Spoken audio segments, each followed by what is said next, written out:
Okay, everybody, we are live. Hey guys, how's everybody doing? I don't know what that was. That was actually kind of interesting. So, anybody, hey, we are live with Marketing Mondays. We're trying a little bit different time slot today. We heard a little bit of feedback that we may have been a little bit in a weird time spot. So we're trying some different things. So hopefully you guys like this time slot.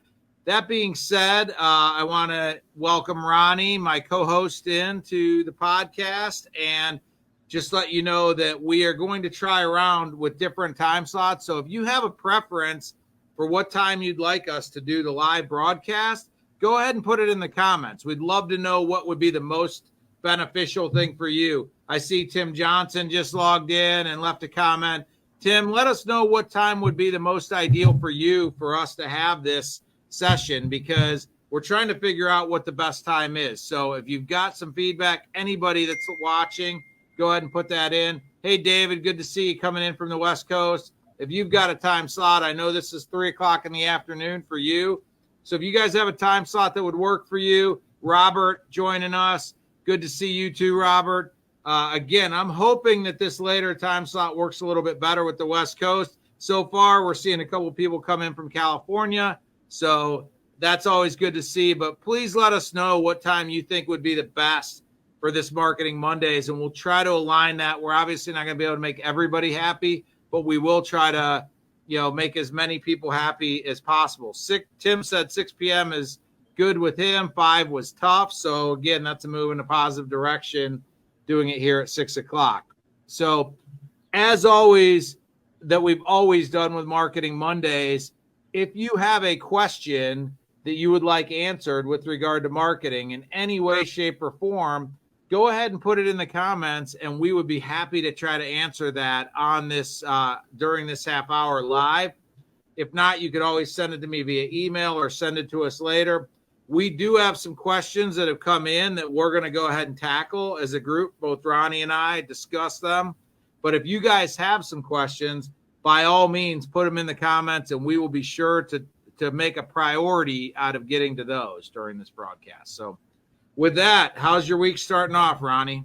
Pretty good. I had a good weekend. Got to see my buddy do a triathlon up in Milwaukee, and so that was fun to get up there and get inspired and maybe go for a run or something. I don't think I'm going to go do a triathlon anytime soon, but it's just one of those things. You get around a bunch of people and you kind of get inspired, and obviously, hopefully we kind of inspire people to kind of create and do different things with their content. And that's hopefully that's what we can to give to everybody. But yeah, otherwise the week's going great. I'm glad to see obviously this time slot's doing a little bit better. We're getting more comments and feedback, and that's what we want to hear from everybody. So That's good to see. I just got to deal with the lighting at this hour and figure that out. So fight with my blinds here as I go. You look great. Don't worry about it. So with that being said, let's jump into, there's a couple things we wanted to talk about, what we talked about last week, but I know that you got some questions that we want to get to. So let's dive into those. We're going to try to keep these, so you guys know, we're going to try to keep these things pretty tight at a half an hour. But I have heard from some other people, Eric Devash and some other people, that they're like, hey, if it goes a little bit long, don't worry about that. Just keep it rolling. So we're going to try to keep them to a half an hour, though, to respect your time, so that when you log in and you watch us that you're committing to a half an hour. I feel like that would be best. But we may go a couple minutes late if we have a good question that we need to finish answering. So with that, let's go. Yeah, so I've got a couple questions about websites. We're going to start off. I had a few people ask me, where should I build a website, and kind of what kind of platform is best for a particular company, small business, or like a side hustle type of deal? Sure. It's a great question. Obviously, there's a lot of different places you can go currently to even build your own website. I mean, if you're halfway computer savvy, there's places you can go, and they have builders that make it really easy. You can drag and drop stuff in, and it makes it pretty easy. The thing you have to think about is what the limitations of some of those programs are. Some of them are very limited to how much SEO you can really do with regard to your website, what you can do. We typically, with our company, we either build a website with WordPress if somebody is looking for an informational type site to promote their business, their services, whatever. And we typically build a Shopify website if they're looking to have a website that they can sell things on, like an e-commerce type site. So those are the two website formats we tend to work with. However, there's a lot of different things out there, like Squarespace and Wix, and a lot of different places where you can build a website. The one thing I would say that you're really going to want to look at is you're going to want to look at what the availability is for you to really customize it. Is it going to be pretty locked in, or is it going to be pretty generic looking? And also, can you put in a lot of different SEO? We've talked on this show in a lot of different places about all the different things you can do on a website to really give it positive SEO. Some of those platforms limit you to what you can actually do. It's a great thing if you just want to have something out there that somebody can visit and look okay. You can utilize some of those other platforms, but you just have to ask yourself what you're really trying to accomplish and what your budget is, to be honest. You had mentioned, if it's a side hustle or things like that. I mean, if you're starting from scratch and you don't have a budget, you got to do what you got to do. I mean, put it together, hustle it out, create something. And there are platforms you can do that. You just might be limited in the future as to what you can do with that platform. I mean, think about it this way. Anytime anything is free, you typically are paying a cost in one way, shape, or form for that. With Wix and some of the others, the negative is if you build a website there, it's really not transportable. I mean, it only can really operate on Wix, where if you build a WordPress website, you can move that from, you managing it to a professional company managing it, things like that. If you go with one of the programs like Wix or something like that, you're limited to what they can do. The other thing to keep in mind, there are some marketing companies that offer to build a website for you for a monthly fee. That can be a cheap way to get into having a website. The only problem there is that you don't actually own that website. If at any point in time you decide to not pay that monthly fee any longer, you don't own the website. So you've literally built a house on somebody else's real estate. And if you ever leave, you basically lose all that. So even if you've owned it, even if you've been paying them monthly payments for 3, 4, 5 years, it doesn't matter. The minute you stop paying them monthly payments, you don't have a website anymore. And you may have paid thousands and thousands of dollars into monthly payments and not even own your website.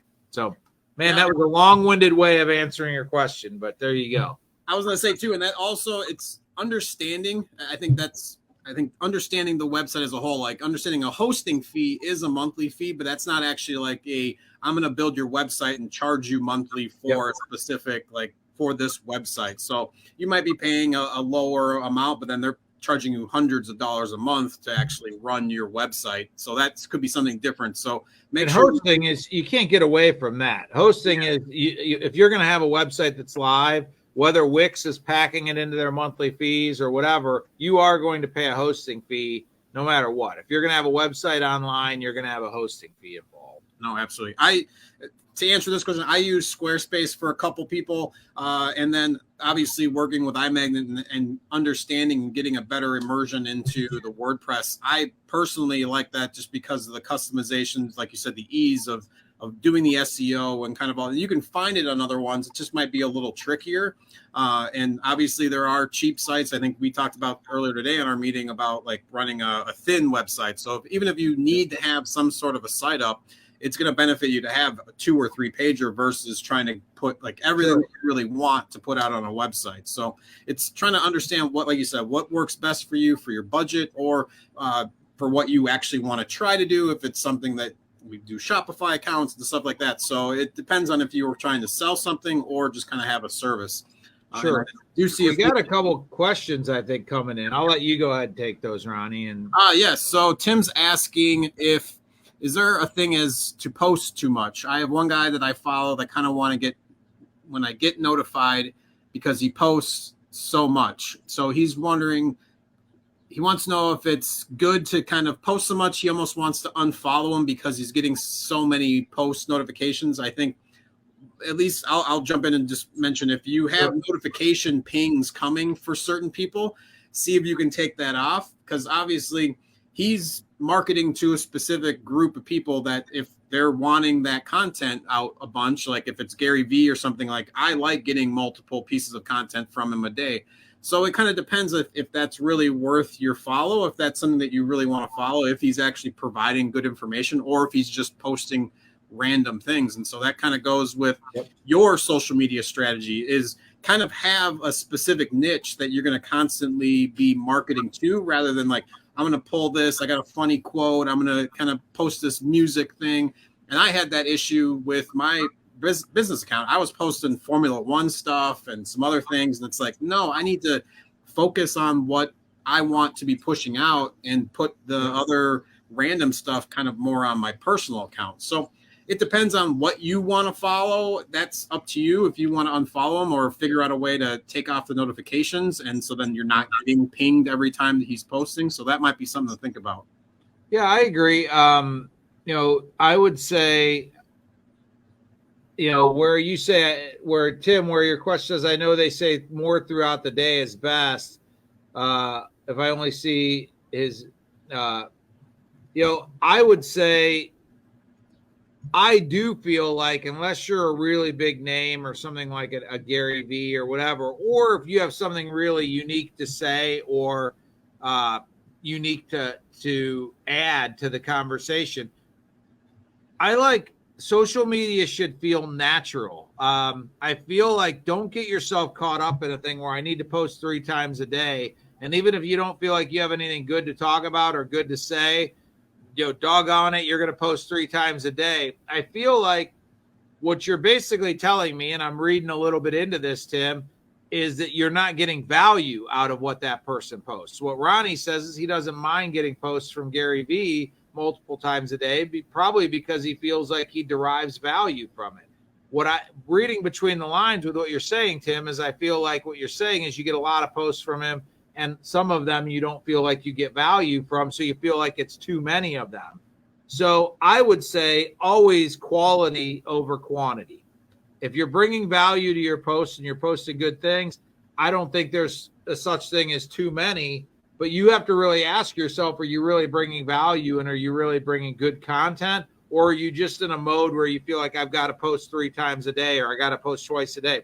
If you get in that mode, I think you'll probably tend to post a lot of things to put a check in a box that if you don't feel like it's a super valuable thing to share, but you're just putting a check in the box, I can guarantee you the people that are following your page are going to feel like it's not a valuable thing for them, and they're going to feel like you're posting too much. So when in doubt, quality over quantity. Absolutely. I think for me, one of the things I kind of work in, so obviously I use Instagram a lot as an example. Like I use stories as kind of like if I'm posting something every day, so that it's not something that it's a post going out to everybody. If somebody wants to watch the story, they're going to click in the little circle at the top. And usually I do like motivational stuff or kind of sometimes put my posts up there. So that might be something to consider too, versus just hitting people with a bunch of posts. You can put on stories because those are going to go away in 24 hours. So stories gives them an opportunity to choose if that's what they want to watch. Stories are a great way to Tim actually added, he's just posting his machine running a job, not something I want to learn or buy from him. That might be a post that's more appropriate for a story, because again, a story is not really going to show up in your feed per se. You're going to have to really kind of decide to watch somebody's story. So I would say if it's things like that maybe you want to share, but you feel like it's not anything that's earth shattering or whatever, and you don't care, if you don't care if it goes away after a day, you just want to show something, then I feel a story's a very appropriate place to use something like that instead of a post. But again, even with stories, I think you have to ask yourself, quality over quantity. I mean, I feel like don't get in the mode of where you just feel like I've got to post X number of times a day or X number of times a week, and you're just posting anything to just get a check in the box, because I can promise you your viewers or the people that follow your page are not going to appreciate that.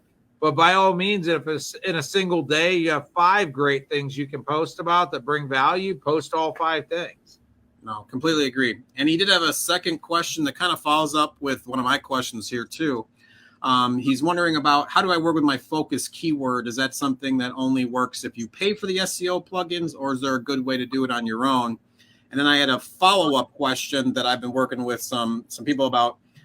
Does capitalizations and grammar affect your SEO optimization? So it's a two-part question. I think we'll throw at you.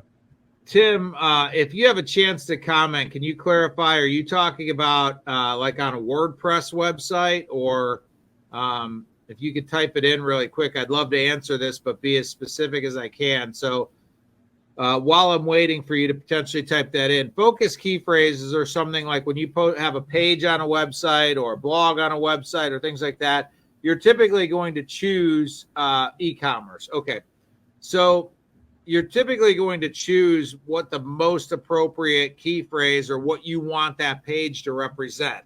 That's going to be your focus keyword or key phrase.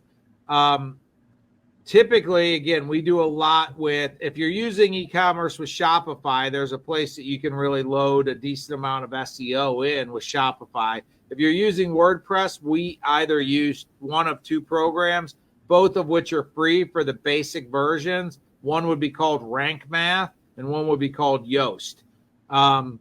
Both of those are going to give you a good guide path to making sure you're checking as many of the boxes as you can for SEO. So on Shopify, though, there are places where you can specify key phrases, meta descriptions, things like that. You shouldn't have to be paying for that. I know you said, is there a good way to do it on your own without paying?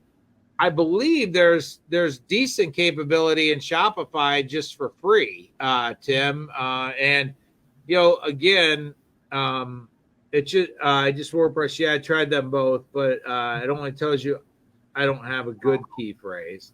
It might be the length too. I know the shorter ones, and one of the things that if you read through the SEO stuff, like the fine print when it shows up, is it has to be shown enough times for it to be a proper keyword. So like say you have, I'm not sure what you're into, but we'll just stick with like auto tint. Like auto tint in its entirety has to show up like at least 5 or 6 times for it to be a quality key phrase. And then they kind of give you like the math rankings, like green light, yellow light, red light, as far as the SEO goes, when it gives you because it's not just the key phrase as well, whether it's you've metadated the photo, you're like you said, the meta description for like the SEO kind of blip that shows up as you're searching on Google. So there's a lot of different things that kind of go into that. But sometimes if you have a 5-word key phrase, it's going to say that it's not very good, and it might want you to shrink it down to 2 or 3 words. So, but I'll let Patrick jump in on this one too. And you also should look at there's different programs you can use to do keyword research. And you could test for window tinting, you can see what the keywords are most being entered into Google, like what people are typing into Google most. And then you can choose that as a focus keyword and then create content around that focus key phrase. So you can kind of go around it the opposite way to say, okay, a good key phrase that gets a decent amount of traffic is this. So therefore, I'm going to build a piece of content around that key phrase versus saying, I want to write a piece of content about this and then trying to make the keyword or key phrase work with the content that you're writing. The other thing you don't want to do is you don't want to have a bunch of blogs or posts or things like that on your website that have the same keyword or key phrase. You want to use different keywords or key phrases. You don't want to have multiple pages on your website that are trying to be optimized for the same keywords or key phrases, because then Google gets confused on which one is actually the best one, if you will. So there's a way to get around that with what are called canonical links, but I don't want to get too deep into the weeds on that. But just know that you don't want to have multiple pages on your website optimized for the same exact thing. He just mentioned it's for a t-shirt business. Hello, Rob. Why confused? I'm not sure I understand your question, Rob. So anyway, Rob's a good friend of the channel. So I don't know if you actually have a question or you're just giving us grief, but if you have a question, let us know. All right, so we got 10 minutes, so I think we can get these last 2 questions. So what was the one? You had a second part to that question. I don't feel like we. The capitalizations and grammar, can that affect SEO as far as when it shows up for optimization? It actually can. With the advent of AI and some of the things that Google's doing, Google is actually via AI reading your website, much the same way I would read your website. Google, I'm just going to do a quick sidebar. If you got to understand that Google's number one priority is that when somebody searches for something on Google, they're going to populate a list of results that give you the best possible results for the search you just put in. That is Google's number one priority. All their advertising dollars and everything come from the fact that people rely on Google when they type something in to give them good results. So Google has every vested interest in when you type something in to give you the best results, the ones that fit your search as much as possible. So they actually read your website at the same way that I would read your website, so that they understand what it's about. So, and they want to give a good user experience to anybody for a website they send somebody to. So if a website's not mobile friendly or a variety of other things, Google's not going to elevate it in the search rankings because it's not going to give a good user experience. The same can be said for grammar and capitalization and things like that. If Google feels like your website is just, a big mess with regard to grammar and spelling and capitalization, it's going to have an impact on where they elevate it in the search rankings, because Google's going to feel like this isn't one of the best options we can put into the search results for this particular search that somebody did. So grammar does have an impact. Long paragraphs have an impact. It even goes to a point where if you have run-on paragraphs and run-on sentences, Google will downgrade your site as a result of having all these things. So yes, as a matter of fact, your 6th grade English teacher would be happy to know that Google actually does care about proper grammar and use of punctuation and all that stuff. Mrs. Bolin is smiling somewhere. Yeah. So this next one, I'm not sure. To me, it's one of those, I don't really have that much experience with it. Hopefully you do. Maybe we can have some open discussion at that point. But how can I optimize my content for voice search? And now this is happening with Amazon, like Echoes and Alexas and Siris and everything, where things are going a lot more to voice activation of just like saying something to one of your smart devices and it gives you content back. Yes. So how can you optimize your content for voice search? I have a couple different ideas with regard to this. If you think about how somebody utilizes a voice activated device, they typically ask it questions in a very colloquial, just a normal voice.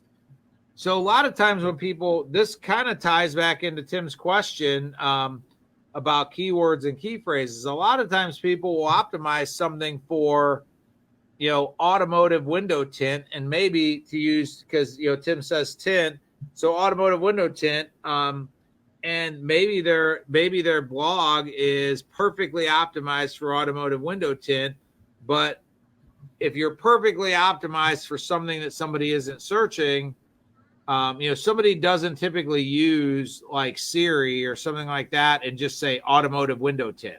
They typically will say, Siri, tell me where I can get automotive window tinting near me, or something of that nature. So in that case, one of the most popular key phrases right now with regard to window tinting is window tinting near me.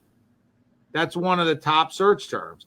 So people are starting to change the way that they search. And when they do, there's a term for this called long tail keywords, which means it's not just one or two words. It's more. Now, you had mentioned having one that's a little bit too long, and maybe that's why they would be kicking it back with regard to Tim.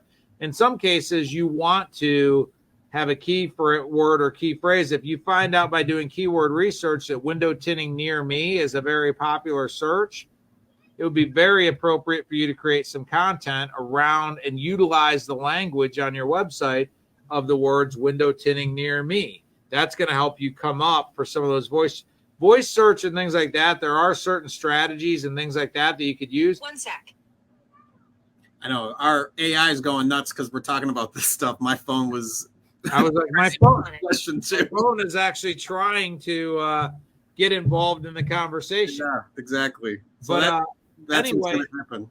Long story short, you need to, again, back to keyword research.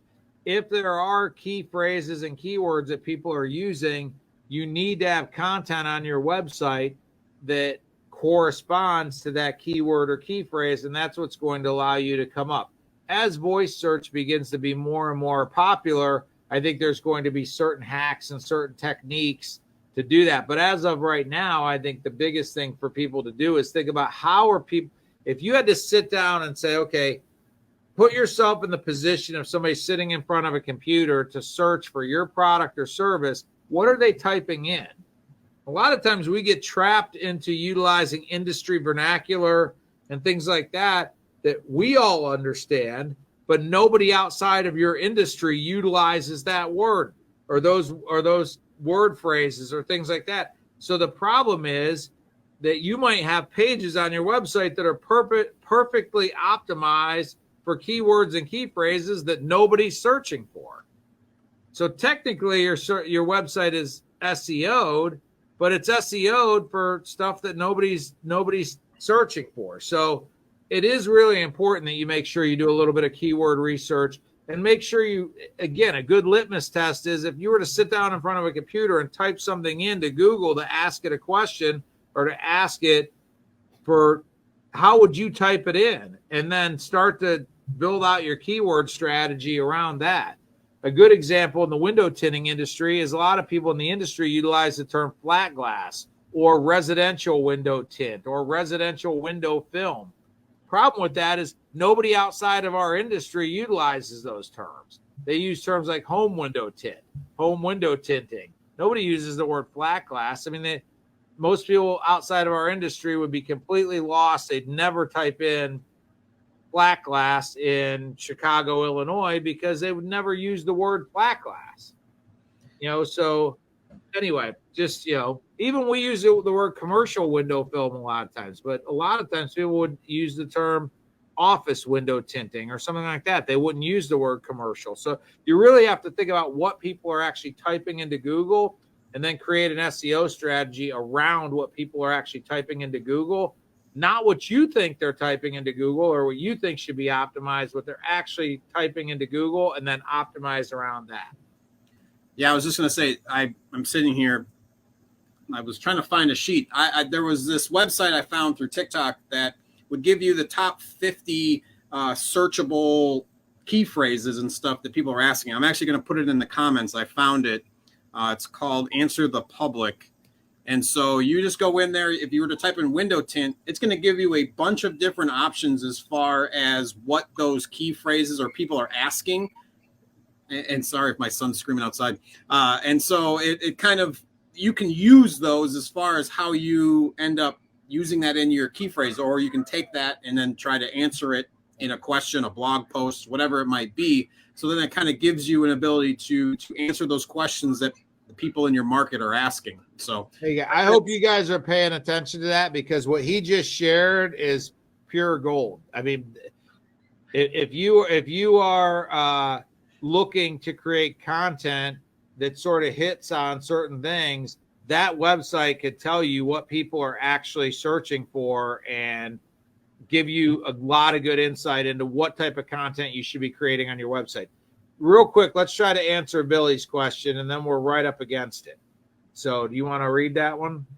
Yeah, I don't know if this was kind of related to what we were kind of talking about, but how will chatbot apps work with our media, and how will it change things? It says dark but legal, LOL. I mean, chatbots, when you say that, I think the reality is there's going to be tools that you can integrate into your website that, much the same way you could type into ChatGPT or Bard or anything like that to ask it questions, you're going to be able to integrate that into a chatbot so that when somebody's inquiring with your company, you're going to be able to have AI literally speak to it conversationally almost to answer questions back and forth. So it's a totally next level of chatbots. Chatbots are very, you literally have to script out a chatbot, tell it exactly what you want it to say and things like that. AI has the ability to, if you will, quote unquote, think and answer the question based on, the knowledge that it has or the data that it has. So I think that is going to change things, Billy, but I feel like companies have to be careful that they don't just go, both feet in. And, AI, in my opinion, in most service-based industries is never going to be a substitute for human interaction. You're never going to get, in an ideal world, you could utilize it to take somebody down the first couple steps of a sales journey, but then a human needs to come in and take over that interaction and take over that correspondence with somebody. But it can potentially prevent you from having to be involved on those first couple steps of the conversation. But I think some people might take it too far and think, okay, I don't even need to talk to customers anymore. AI is going to do everything. And I would not advise you to go that direction. So there are going to be some great tools. There's already some good tools. They literally are getting better by the day. But Billy, to answer that, you're going to be able to integrate in a talk to us now button on your website that literally brings somebody right into an AI driven conversation that allows them to sort of ask questions and get responses back. Yeah. I was going to say, use it as like a receptionist. So you're not going to have a reception. You might, but I think it as more of like directing them to a place where you can answer the question a little bit faster and easier. And it takes that 5-10 minutes of how many ever customers you have coming in. It kind of takes that time away and puts it into the AI.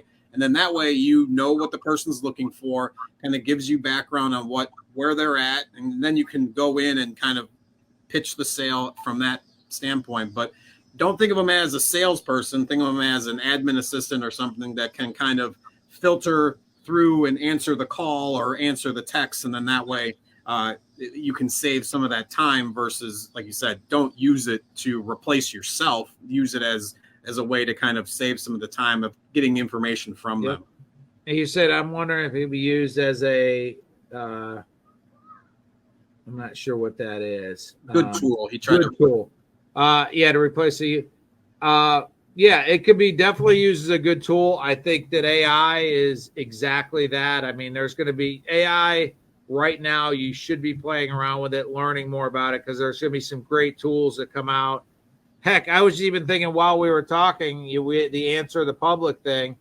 I haven't tried this yet, but you may be able to go into ChatGPT and say, tell me the top key phrases and keywords, searched keywords or key phrases around window tinting in Chicago, Illinois. And ChatGPT may do that for you in about 30 seconds and tell you which are the top search terms without you even having to do keyword research. I don't know if it'll do that or not. I haven't tried that. But as I'm thinking that's the kind of thing that AI is going to be beneficial for, rather than you having to dig around and try to find everything. A lot of times you're going to be able to just use that tool to say, tell me what and it's just going to spit out an answer for you. Yeah, I think it's key, but also remember, this probably goes back to a past podcast and one that we can do in the future, is make that prompt super specific. I want to find window tint key phrases in Chicago, Illinois that are SEO optimized. Like, it might have to be a paragraph that you type in, but you're going to get much better results the more specific and the more that you break down exactly what you're looking for if you're using ChatGPT, because that will save you time. As far as like answer the public is going to be a pretty broad thing, but use it in the same way as ChatGPT, because it's essentially the pre-version of ChatGPT as far as it kind of did a broad search and all the Google searches that were out there and kind of put those together, whereas ChatGPT can kind of do that as well, but much faster and much more specific if you put that in your prompt. Yep. I think that I know there's been some conversation going on online. I actually posted something and people were commenting on it. I think some people are drawing hard lines in the sand about either they're getting on board with AI and going all the way in. And there's some people that are like, I'll never use AI because, I feel like customer interaction is the best. What I would advise you to do is, even if you're not ready to utilize AI or any of the tools right now, make sure you're educated about what it can do. I mean, don't it's so much more than Chat GPT. Don't think about AI as far as spending 10 minutes with Chat GPT and make a determination about AI. I mean, one of the things I'm going to talk about, if you guys happen to be at WFCT this year, I'm going to be speaking the kickoff session on Wednesday. And one of the things I'm going to talk about is AI. And I'm going to share 4 or 5 really good practical tools that you can use in your business that are not Chat GPT, like just to write stuff, but are actual tools driven by AI that you can use to help your business. We've touched on that on a couple of past episodes with regard to photography and what you can do with images, but I really feel like most people should be educating themselves about what it can do with regard to the tools, because it's going to allow you to accomplish more in the same amount of hours that you're currently spending.